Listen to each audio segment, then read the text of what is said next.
Happy Tuesday. Happy Tuesday from the past. Hi, happy Tuesday. Welcome to this Minisode of Angle on Producers with me, your host and fellow producer, Carolina Groppa, and my mentee, associate producer. How do I introduce you? Sarah. The one and only Sarah Bakian. Yeah, that's good. There she is. That sounds good. Hi, how goes it? It goes well. I didn't realize until this week that it was Women's History Month, and I think it's because I've been so busy this month. We have been so busy this month, and I feel like women shouldn't have to work this month. That's my personal opinion, and yet here we are. But I thought, personally, in honor of Women's History Month, we could just do like a little shout out to all of the amazing women that we've had on the show this year so far.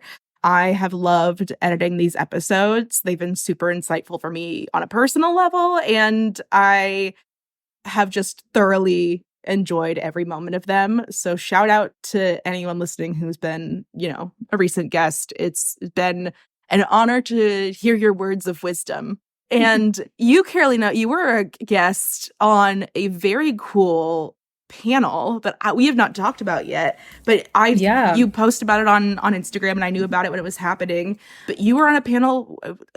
Explain to me what this was. This was with Melinda Gates and Amy Aniobi and who else? Like, what was this? What happened? Jones. Yeah, so just to backtrack before we jump into Melinda Gates of it all and the incredible opportunity I had. Yeah, like happy Women's History Month to you as well. I agree we should just be gifted the gift of napping all month and just resting and being pampered. Like there should just be like free spa days and free ice cream and free wine everywhere you go, in my opinion. But amen. Slowly but surely. Yeah, just some incredible female guests on the podcast this year, even particularly this month. We had Cynthia Erivo and Judalina Nera, who's a dear friend.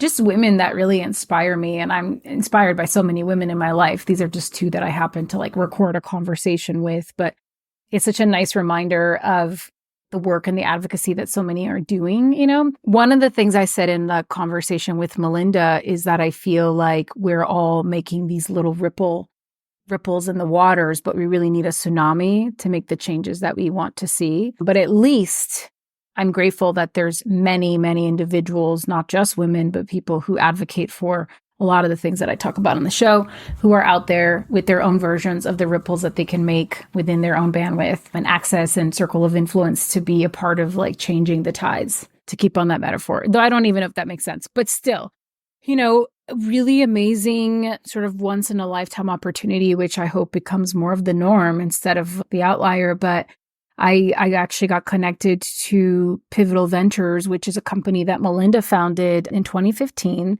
She founded it with the mission to advance social progress in the U.S. on behalf of women and families. And she committed over $1 billion over the next decade to expand women's power and influence. So she's done a lot of work within healthcare and other sectors, but I find it really interesting that she's now taken a curiosity into entertainment and the arts, right? Because we sit at the epicenter of having the social responsibility of a lot of the stories that we get to tell and who is seen and how are they represented. Like, as we know, that carries a lot of social responsibility, but it informs and shapes perspectives, identities, conversations, policies sometimes. Like, yes, it's art and it's entertainment, but it really brings a lot of people back to core values that maybe they don't even realize they have. So I was delighted when a podcast listener actually recommended me to be a part of the panel with Amy Aniobi, who is just like such a G and someone I really admire and respect everything she's built.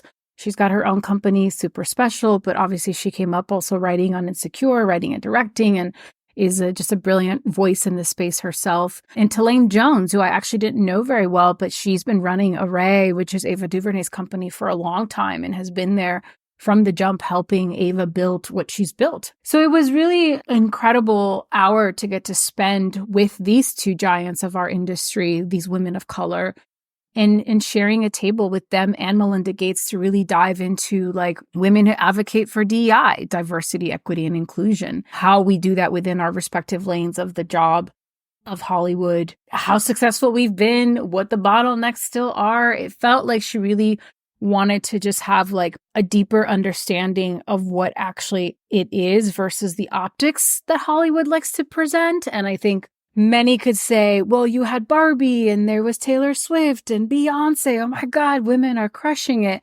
Yet, the data out of this year's Annenberg report shows us that we're back to levels that we were in the 2010s as far as where women are and the progress that we've made in terms of opportunity. So, anyone who listens to the podcast knows that I talk about this ad nauseum in the variety of ways. It's a topic I really, really care about. So to get to have that conversation with someone of such influence like Melinda, who has obviously the power, the reach, the resources to really be a part of this change in a really tangible way, is super exciting. And on a more personal level, it just felt like here's this like immigrant girl from Brazil who's had to fight tooth and nail for everything she's built and like every opportunity I've had and every, I've carved out my own lane in Hollywood, and it's been with its challenges and a lot of tears and a lot of frustrations. And many people know I'm very candid about the anxiety and depression and all the things that comes with the lulls of doing this career path. But moments like that just remind you of like, wow, like I am here truly because of the fruits of my own labor and my own resilience and my own grit and my ability to like keep staying the course regardless of how hard it gets. And I applaud myself, in honor of Women's History Month, because we have to celebrate ourselves. We have to celebrate the wins. I talk about this all the time. It's so easy to encourage other people to do it, but it's hard to do it for yourself because it feels like icky. Women are not taught or empowered to celebrate their wins and talk about themselves in that way. And it certainly feels foreign even to me, but hopefully little by little we can deprogram that sort of capitalistic, imperialistic mentality and celebrate something, again, that to someone else is just like a piece of content I may be posting on IG, but this matters so much to me and it's such like a feather in my cap that propels me to keep going just a little longer. So yeah. Look at you being all inspirational and shit. Look at me inspiring people. Oh, that's crazy. Wait, so just clarify for me a little bit. So Melinda's initiative is she's pledging $1 billion to do what? Like, what is the goal there? So the goal, as I understand it from the, blurb in the background of the company, is to advance social progress in the U.S. on behalf of women and families. And I think looking at entertainment is one of those places, right? So Pivotal is actually something she founded on her own in 2015. She certainly has the Bill and Melinda Gates Foundation that she's a co-chair of. But I think once they obviously split, like she figured out how to also pivot, hence probably the name of the company, to have her own way to build women up in all the ways that she's already done it. I mean, she's been doing this work for a really long time, really since the 2000s. And I think because, as I understand it, Melinda Gates and a bunch of others, I think Lorraine Powell Jobs, was also, they were investors in Origin. I think the story, I shared this article a while back that even Ava DuVernay couldn't get money to go make a movie that was going to be a high budget to do and tell a story that is extremely important about the class system and how we got to be here. And so she somehow partnered with these women who have, again, circle of influence and the financial means to get behind it. And so my spidey sense is that Melinda having that experience really inspired her to get a little more curious about why is this so difficult? What is going on? Because as everyone knows, the smoke and mirrors of Hollywood, it's like you never really can trust what you're seeing and reading, because when you go behind the curtain where the Wizard of Oz is, it's just like a shit show half of the time. So, yeah. So true. So where do you think, in terms of, creating this gender equality in Hollywood, in terms of, financial investment, where do you as a producer see that money having the most benefit? Like, is that funding independent women-driven projects? Is that, investing in the next, generation of undiscovered women talent? Is, where does that money go in your eyes as a producer, someone who knows budgets and where, and on a very personal firsthand basis, where the money is lacking the most? Like, where in your mind do you see it going? D, all of the above. I think that we are in an economic downturn. And whenever that happens, women and people of color are the first to be impacted historically. We are set back. And so when you talk about a pipeline of incubating more storytellers, more creatives, more filmmakers to bring these stories to life, more executives to get into positions of leadership, where are those people? So if there's a pipe, I've always said this, I think you can't look at the middle of the pipeline and try to fix that. You have to go to the very beginning. And so it starts with investing in women and creators of colors from the short film stage. It's like sometimes just even, we've talked about this a ton, like just getting a little bit of money to go make your first thing that can really launch you in the festival circuit is so hard and is such a hard road for most people. If you don't have privilege and access, that's already going to keep you leaps behind other people that can go make something for $10,000 or have access to certain things that you may not. So I think if I, was to allocate how those funds are spent in my like dream of dreams, it's really looking at the holistically. It's not about investing for just a financial return. The return has to be a long game of like diversifying the workforce in 10 years, diversifying what things look like in 10 years. So it's not a simple equation of like, well, let's just make a bunch of shorts or let's just finance this. But we need more women and people of color having at bats. I think Cord Jefferson said it perfectly in his speech.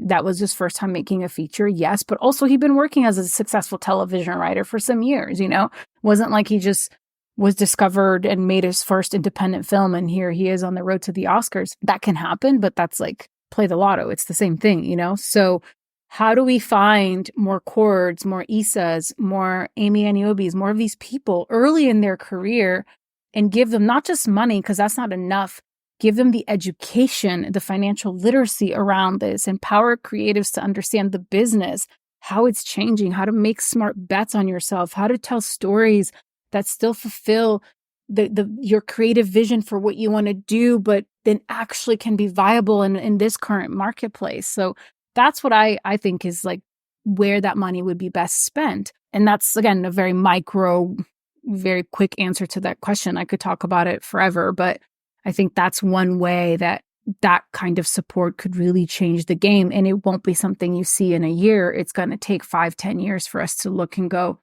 here's the diversified workforce we've been talking about. Here's like true equity among creators because they're getting these shots to go and fail and learn and find their voices, and people are giving them the space to do that. Yeah, I totally get that. I have a question. I've been trying to figure out how to phrase it in my head where I don't come off as like a jaded cynic who like is cosplaying as an optimist. But I'm just so curious, as a woman, obviously, I guess, how do we break this cycle of this lack of representation and less lack of representation, although that's relevant, but also lack of resources for women? Because if we're allocating this money, our hypothetical $1 billion that you and I are now allocating to the industry, if we allocate this to women, who are, just starting out, creating these short films, we're getting these voices out there, but then you have someone at the top of their game, like Ava DuVernay, who can't even get financing for her huge projects. How do we overcome this? How do we surmount this? Because I'm starting to process this information and I'm like, okay, great. Let's get all these voices out there. Let's bring them to the table. But then it's like once they're sitting at the head of the table, they can't even get a meal. I think you may not like my answer, but I honestly think that this is where we can be smart and intentional and leverage AI to the best of our ability. Because if we can figure out how to automate certain aspects of production and of certain parts of the process without taking away the creative vision and voice that belongs to some of these artists, the question becomes, we shouldn't prevent the Avas of the world from doing these high, big budget projects. But if these are the kinds of stories that are financially proven to not really make a return, at a certain point, the well is going to dry up. That's just simple economics. So how do we work within the system to still be able to tell those kind of stories? Well, maybe instead of making a movie for $100 million, you got to find a way to do it for 50. right? So how do you do that without compromising all these other things? Then that's where my question becomes, how do we start training AI today to help us do what it can do for us so that we can focus that $50 million on the parts of the process that absolutely need it? And that's just like a very top of my mind answer, but that's I think one solve, that if we can just not be so terrified of what AI can be, but truly try to like start training women and people of color to understand how AI can benefit them, they will now be ahead of the game. Because I'm certain that all of the people that are currently working in this industry are hush hush learning all about this right now. And by the time they have a model built in, everyone else is going to be kind of left behind. So how do you, again, start to look at what is the reality of what things are instead of wishing it was different, and find opportunity instead of feeling defeated by what is? Like, and also Amy Aniobi says this in the conversation. It's like, this industry wasn't built for us. It was not built for us. It was built by a different type of people. And if we perhaps were trying to play the wrong game and winning in an industry that's constantly trying to oppress any progress that we make, it's about creating a whole different model altogether, right? So there's a lot of different answers to that, but that is like the, sort of low-hanging fruit, I think, answer. But yeah, I think we're just going to be entering a season where those kinds of budgets are potentially financially irresponsible. But that also raises my question, like, did that movie have to be $100 million? I don't know the answer to that. But what if we could have made 10 movies for $10 million? Like, to Cord's point, how do we do that effectively? Not every story can be told at that price point. I get that. But that's my question, right? Like, why is it that one person gets a shot to make something at that price point, but we could have diversified those shots to 10 different people and allocated that money in a really cool way? But I get it. There's economics and business at play. And I know some people would say, well, the studios are going to put only X amount to market a movie anyway. They would rather do a big push to market one big movie than to do 10 smaller movies, because it's just so hard to get people's attention. Just such a bummer, because I miss, what marketing for movies and TV used to be. Like, that to me was, just like, I almost wanted to go into marketing because it was so creative and so fun and so interesting. Yeah. But I guess my question then becomes, because I guess and again, not trying to be a cynic, but from a very, protective standpoint, my worry with automating certain jobs when it comes to these big productions is that, are the first people who are going to be replaced by machinery women and people of color? Yeah, I don't know the answer to that. I wish I could answer that, but they don't have to be. Like, what if there's a world where they don't have to be? If women and people of color start to learn and understand AI in equal tempo with their contemporaries, and have a better grasp on how to utilize that to aid their job, make them better, more efficient at their jobs instead of like replacing themselves, is that a solution? I don't know, Well, there's also a world in which, not everything has to be a cinematic universe, and we don't need like the umpteenth sequel, spin-off, reboot of, whatever. Right. And if you know how to get to that world, like, take me with you. Like, I want to be there. I want to be in the world of the hyped up indie project, the new voice, the up and comers, the authentic new material. That's where I want to be. Yeah. I mean, that sounds amazing. Take me with you. Yeah. Melinda, put us in, coach. We got ideas. We got big ideas.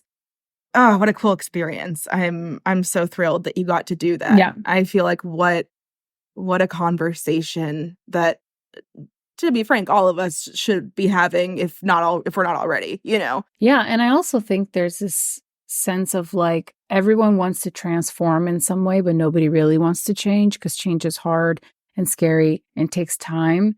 So how do you combat that?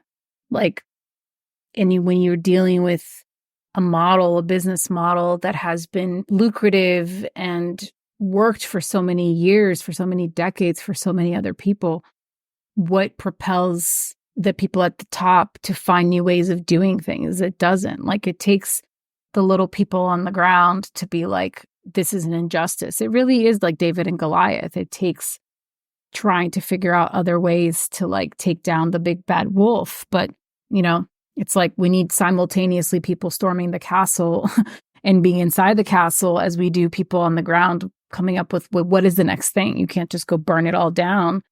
Then what? What do you do from there, you know? So I hope that there's like a bunch of brilliant people thinking about this, and that a lot of people have used this time of these last 3-4 years of a lot of uncertainty to find ways that we can potentially diversify this model that has been dwindling for so many people.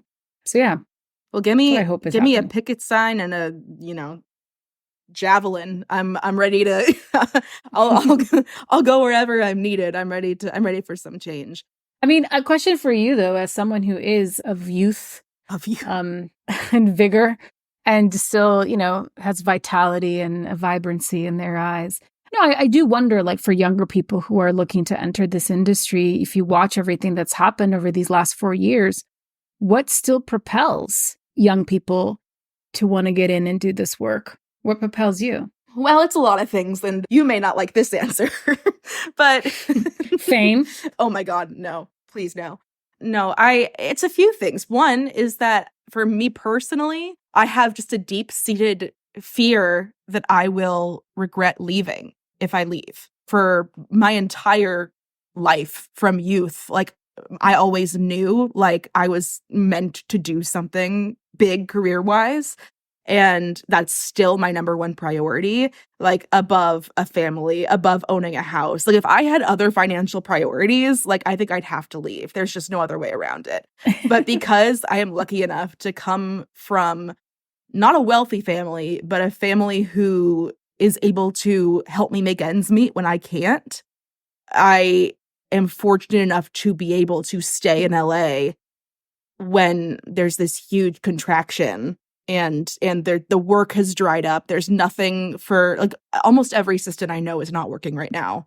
It's looking really, really bleak for television to, get staffed, to get repped, to, for anything for a green writer. It's just it seems fully insurmountable right now. And everyone seems to be in a state of like panic, chaos, or suffering. And so I think the only thing that really drives me is A, fear of regret, and B, just sheer gumption.